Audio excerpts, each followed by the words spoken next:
Let's bring in Deputy Executive Director of the Institute of Public Affairs, Dan Wild. Dan, let's start with Peter Dutton demanding a total ban on arrivals from Gaza as the Albanese government prepares to bring in a permanent visa scheme for Palestinian refugees.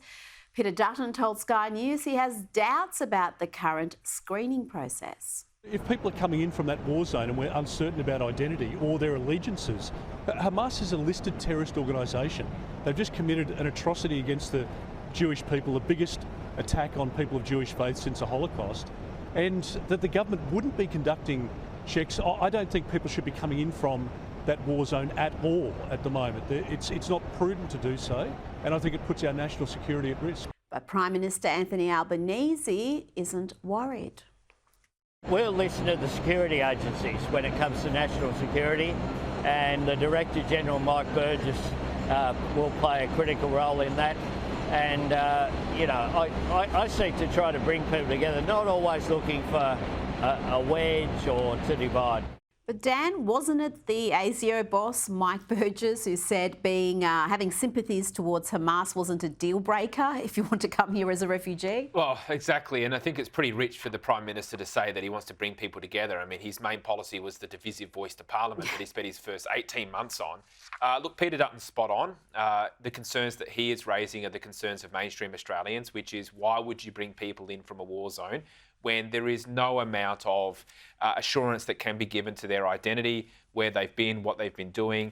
I don't understand why you would do that at this time. We know that Labor is their migration policy and their national security policy is not based on our national interests, but based on winning and holding seats in Western Sydney. That's the problem. That is a problem. And immigration, again, is on the agenda. The Albanese government is being accused of running a Big Australia by Stealth program by letting in record-breaking amounts of migrants. James Morrow reveals in the Daily Telegraph that a record 1.15 million migrants have settled in Australia since Labor took power, with nearly 1/3 of Australia's population now being born overseas. That's up from 22% in 1983, and it's far higher, Dan, than many other countries like Canada and the US. These demographic changes are rather dramatic. Are we ensuring that there's assimilation, that we've got people here who have shared values? Well, unfortunately not. I mean, something's gone very wrong over the last couple of years with the migration program.